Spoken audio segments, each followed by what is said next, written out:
The Y factor में आपका स्वागत है। मैं हूं अंशुमान। एआई अब राष्ट्रीय संपत्ति है। सिलिकॉन वैली से एक खबर आई जो दुनिया बदल सकती है। ओपन एआई यानी चैट जीपीटी बनाने वाली कंपनी, जिसका वैल्यूएशन दुनिया में सबसे ज्यादा है, इस कंपनी ने अमेरिकी सरकार को 5% हिस्सेदारी देने का प्रस्ताव दिया है।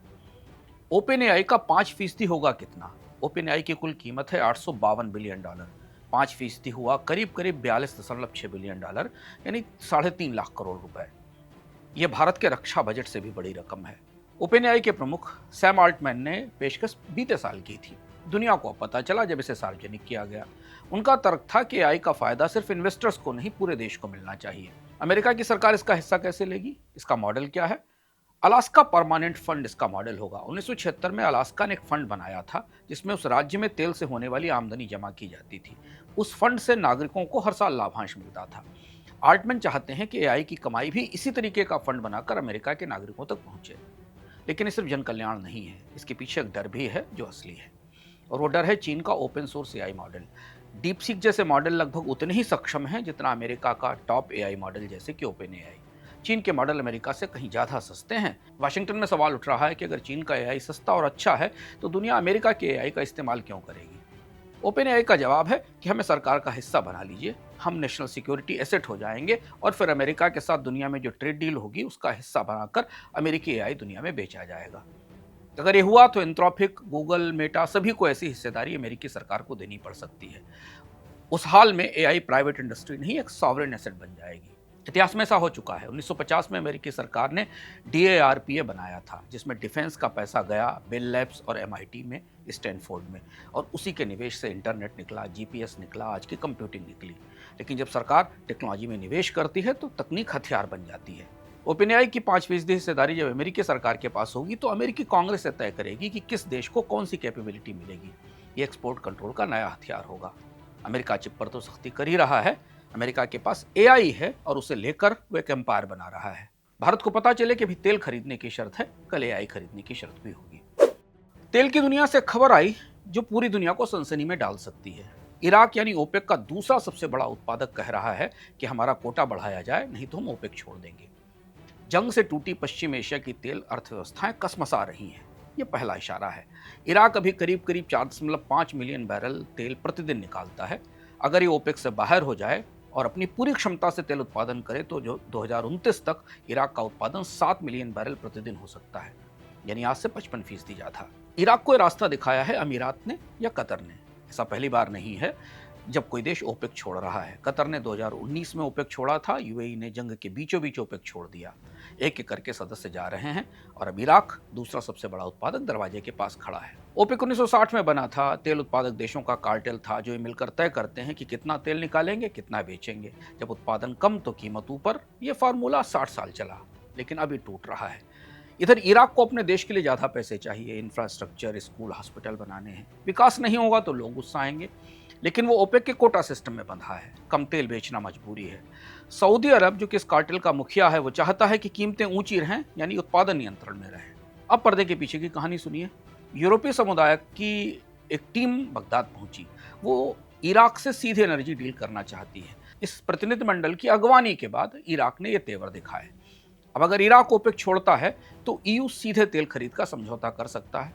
ओपेक से तेल की कीमतें तय कराने की जरूरत नहीं होगी। ओपेक अब खतरे में है। सऊदी अरब एक तरह से अकेले कार्टेल चला रहा है। कतार गया, यूएई गया, इराक जाने वाला है। उसे अब सदस्यों का कोटा बढ़ाना होगा या फिर अपना हिस्सा कम करना होगा। फिर तेल सस्ता होगा जिससे सऊदी को नुकसान होगा। यहाँ 1985 वाला खेल चल रहा है जब सऊदी अरब ने प्राइस क्रैश कराए थे। बाजार ये मान रहा है कि दूसरे मुल्क का कोटा बढ़ाने के लिए सऊदी ने ये पूरी पेशबंदी की है। भारत के लिए इसका बड़ा मतलब है। इराक भारत का बड़ा क्रूड सप्लायर है। भारत को हर साल इराक से करीब 50 से 55 मिलियन टन क्रूड मिलता है। तो अगर इराक ओपेक से बाहर जाएगा, अपनी मर्जी से उत्पादन बढ़ाएगा, तो दुनिया में तेल सस्ता होगा। तो इराक का ओपेक से निकलना भारत के लिए आर्थिक खुशखबरी होगी। लेकिन जब ओपेक खत्म होगा तो दुनिया का तेल नक्शा नए सिरे से बनेगा। रुपया क्यों नहीं सुधर रहा है, यह सवाल अब बड़ा हो गया है, क्योंकि 3 कारण हैं। पहला, ब्रेंट क्रूड की कीमत $70 से नीचे आ गई। जंग वाली तेजी से क्रूड अब करीब $55 नीचे आ गया है। ये रुपये की कमजोरी का सबसे बड़ा कारण था, वो कारण खत्म हो गया। दूसरा, सरकार ने वो किया जो उसने 30 साल तक नहीं किया। विदेशी निवेशकों को सरकारी बॉन्ड में बुलाया, कैपिटल गेंस टैक्स खत्म कर दिया, इंटरेस्ट टैक्स खत्म कर दिया, बॉन्ड में निवेश की सीमाएं हटा दी। नतीजा भी ठीक रहा।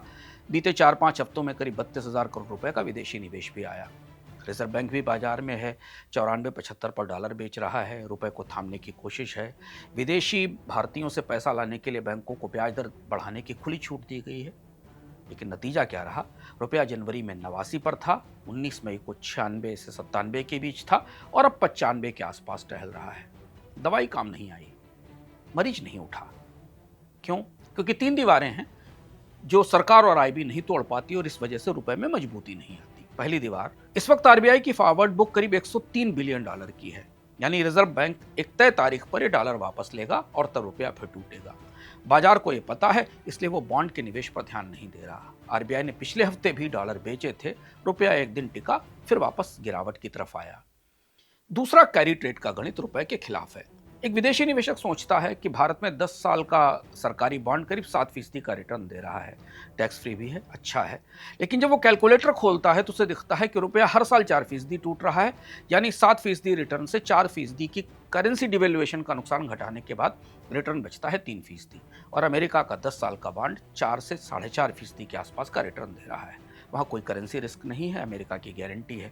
तो नॉर्वे के पेंशन फंड भारत के बॉन्ड में निवेश क्यों करेंगे जब अमेरिका में 1.5 गुना ज़्यादा रिटर्न मिल रहा है? तीसरी वजह यह, कैम्ब्रिज करेंसीज का अनुमान है कि 2026 के बाकी महीनों में डॉलर 93 से 98 रुपए के बीच रहेगा। तो जब भारत के बॉन्ड पर रिटर्न केवल 3% हो और करेंसी का ट्रेडिंग बैंड रिटर्न से ज़्यादा हो तो बॉन्ड में कोई पोजीशन नहीं लेगा। अब अगर अमेरिकी फेडरल रिजर्व रेट नहीं बढ़ाता, अमेरिका की ट्रेजरी यील्ड गिरती हैं, डॉलर कमजोर होता है, तभी एक कैरी ट्रेड का गैप या रास्ता बंद होगा और उसके बाद इंडिया के बॉन्ड्स में पैसा आएगा। अमेरिकी फेड क्या करेगा, ये भारत के हाथ में नहीं है। सरकार ने निवेशकों को वो डील दी है जो भारत के नागरिकों को भी नहीं मिलती। नॉर्वेजियन पेंशन फंड इंडिया के बॉन्ड पर 0% टैक्स देता है, जबकि भारत के आम निवेशक उसी बॉन्ड पर पूरा कैपिटल गेंस दे रहे हैं। इस सब के बाद भी, तेल सस्ता होने के बाद भी रुपया वहीं का वहीं खड़ा है और इसके नीचे जाने के दांव लग रहे हैं। बाकी आप खुद समझदार हैं।